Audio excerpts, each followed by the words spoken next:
We're continuing our exploration within the Science of Mind textbook.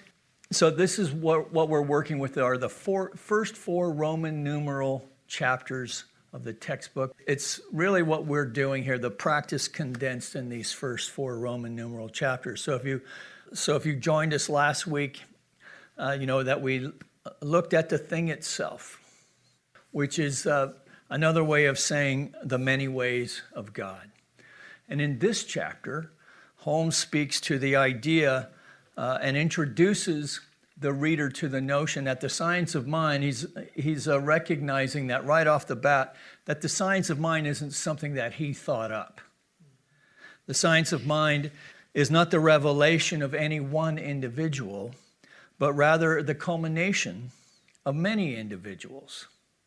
And so in this way, we can take this into our spiritual path, particularly if we've been kind of cruising along for a while, and be ready for the next big thing, whatever it is, that we know that the work is just around the corner for that path that will take us even higher, to have a greater experience of life than that which we already have and hopefully enjoy. But let's face it, life is life, and we're not always enjoying what we have. And so this is the great riddle of life. We learned last week that God is good and only good, and yet sometimes when we're looking around at our life, we're like, really? This is it? This is as good as it gets? And remember, that was the question that Nicholson asked in the movie, right? Well, what if this is just as good as it gets? Well, in a very real way, as religious scientists, we're not willing to settle for that question. So it's good to practice acceptance over the things that we have no control over. But the truth is that we have a control over a lot of it, and certainly we have control over the way we respond or react to it. This is something that we can definitely use this teaching for. Because we understand life as an experience that is connected to each other and connected to something greater than we are, that we are willing to remain open to a deeper realization. In the same way, so the example that many of us know, or at least peripherally familiar with, in the way that Jesus understood that he was one with the Father, that he had a relationship with the divine that was intimate, and encouraged others to have this same thing. Now, for those of us who came from this teaching, we might have to unpack a lot of baggage that goes along with that idea. But when we look at the teachings of what Jesus actually said and did, which takes some digging, we can see that there are universal truths present, and in fact, they make themselves known in other faith systems if we go looking for them. So in this way, last week, we looked at the 100 names for God, and all the various ways that Holmes spoke to that, right? The thing itself, creative intelligence, a creative power, Brahman, Wankantanka, reality, the totality, Christ consciousness, the monolith, whatever that divine impulse is. God, I thought I'd get a chuckle out of that one. All right. Which is the origin of everything, right? So Holmes says, let's just kind of settle this and just call it mind. That which can be everywhere present, bound by nothing, that has all intelligence, has all power, and really is the wellspring of love itself. There's a universal mind, spirit, intelligence that is the origin of everything. It is first cause. It is God. Is this universal life and energy finds an outlet in and through all that is energized and through everything that lives, which includes you and me and everyone else too. Now, this is a very dynamic and empowering idea. It appears to be unlimited, which is true. The power itself is unlimited. The only limiting factor is in the various ways that Catherine spoke to nicely this morning, the various ways in which we throw obstacles in the way, in ways that we're mostly unconscious about. And so this idea of the way it works is through the law of cause and effect. That God is recognized, God, the G-O-D word, however you know that to be, is recognized as first cause. And so everything in this manifest universe emanated first from the very mind of the infinite intelligence. As we are a reflection of the way this mind works, everything within our experience too is set loose first in mind. That there is nothing that we have demonstrated in our life that wasn't preceded first by a thought of some kind, either consciously or unconsciously. So knowing that this is the tool that we have available to us, this is the power that is available to everyone, right? Holmes asks the question, then why are so many people sick and afraid? Well, that's a good question, isn't it? So we know that we have this power available to us. And again, nice job today, Catherine. Again, what are we going to do with it? So we have the power, we have this tool. What are we going to do with it? Well, many of us here, we're kind of established in our life with varying degrees of success. Certainly, most of us are as comfortable as we want to be. Maybe we'd like a little more lolly in the bank. Maybe we'd like, our 401s to be performing better, but we're comfortable. We have a consciousness of support. That's our experience. So then where's the challenge? What are we called to do? And so I'm going to share with you what one person wrote to that. And I think you'll resonate with it. When he says, I'm concerned about a better world. I'm concerned about a better world. I'm concerned about justice. I'm concerned about brotherhood and sisterhood. I'm concerned about truth. And when one is concerned about that, he can never advocate violence. For through violence you may murder a murderer, but you can't murder murder. Through violence you may murder a liar, but you can't establish truth. Through violence you may murder a hater, but you can't murder hate through violence. Darkness cannot put out darkness. Only light can do that. And I say to you, I have decided to stick with love. For I know that love is ultimately the only answer to humankind's problems. And I'm going to talk about that wherever I go. I know it isn't popular to talk about in some circles today, and I'm not talking about that emotional bosh when I talk about love. I'm talking about a strong, demanding love. For I have seen too much hate, and I say to myself that hate is too great a burden to bear. I have decided to love. And if you are seeking the highest good, I think you can find it through love.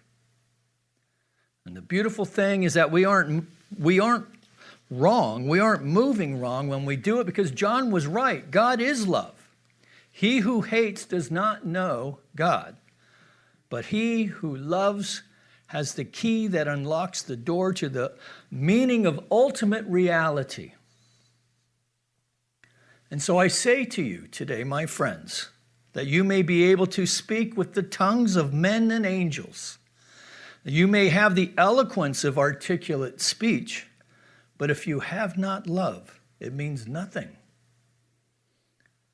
Yes, you may have the gift of prophecy. You may have the gift of scientific prediction and understand the behavior of molecules. You may break into the storehouse of nature and bring forth its many new insights. Yes, you may ascend to the heights of academic achievement so that you have all knowledge, and you may boast of your great institutions of learning and the boundless extent of our degrees. But if we have not love, all these mean absolutely nothing.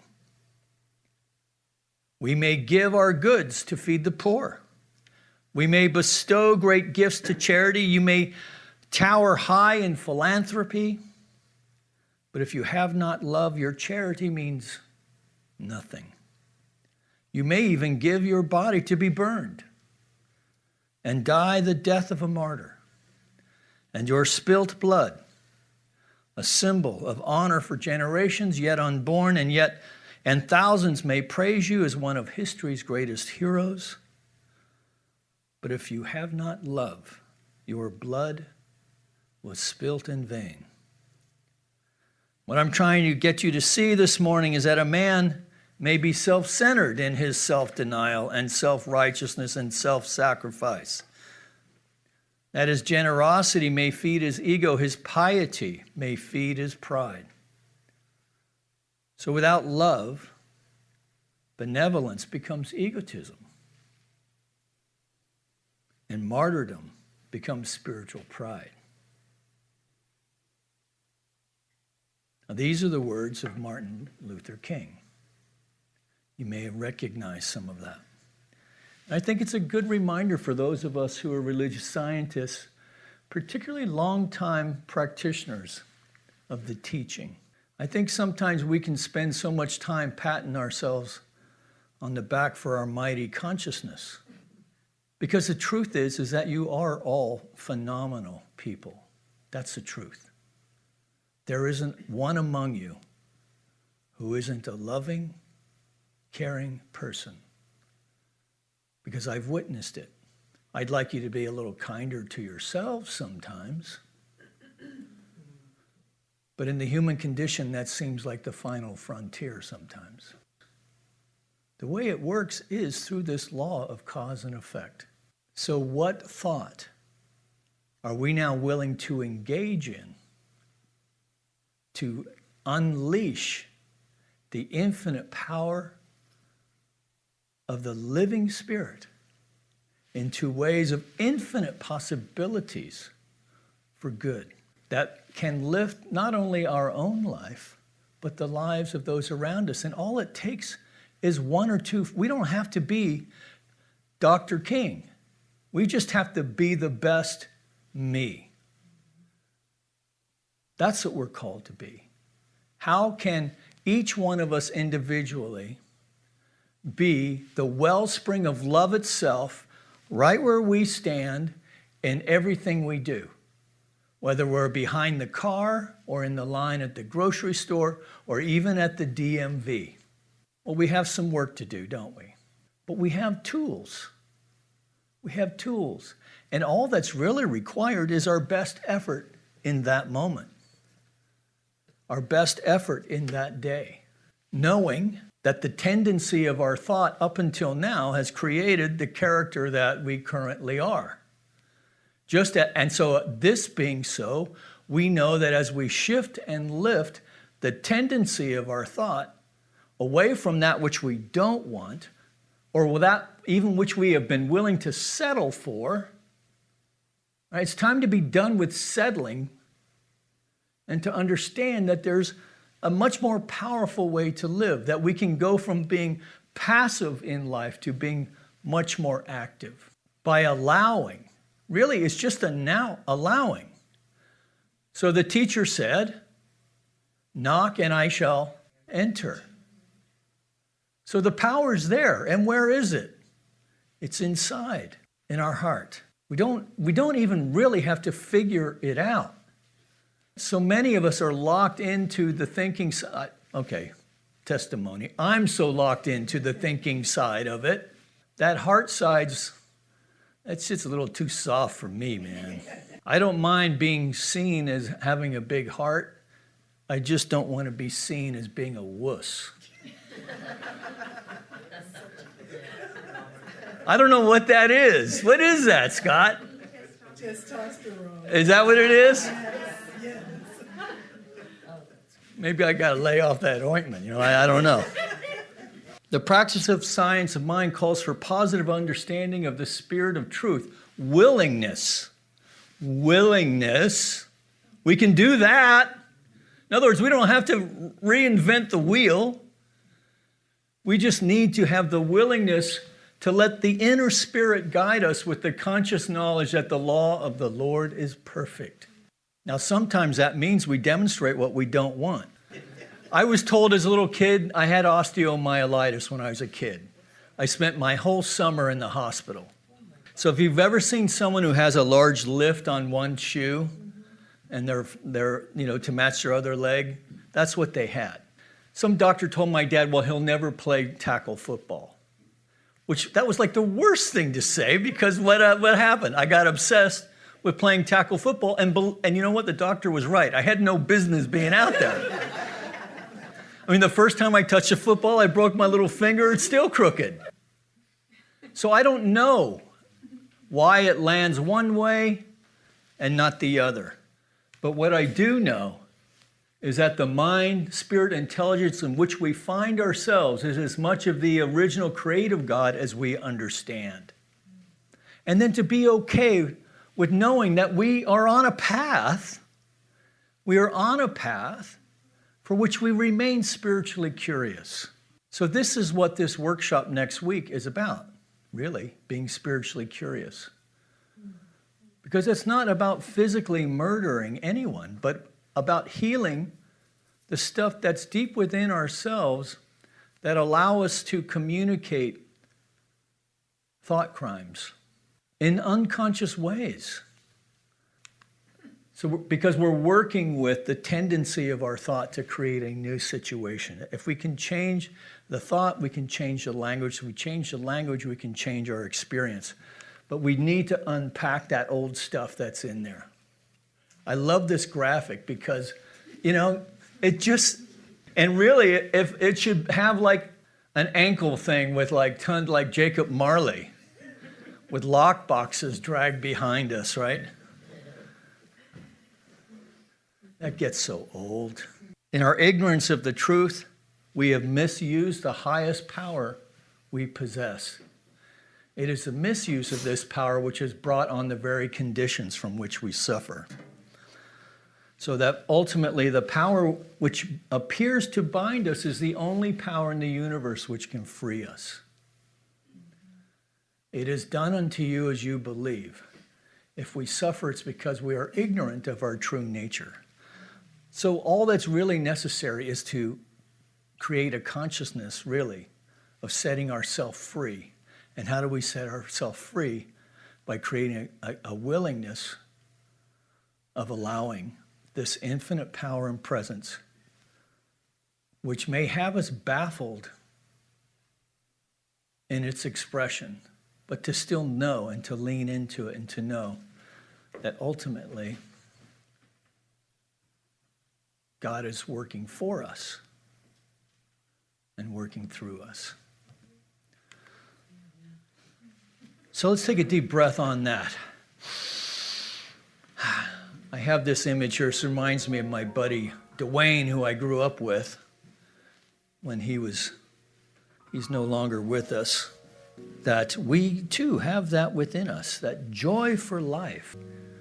The way to access that, of course, is to be the most authentic expression of ourselves that we can muster in the most courageous of ways. So how to practice love today? How to allow ourselves to soften? How to connect with that chain of being, the creative impulse of life itself, longing to express itself by means of you and by means of me. Let's consider that today. And maybe tomorrow too, if you have the day off. And see how we can share that with others.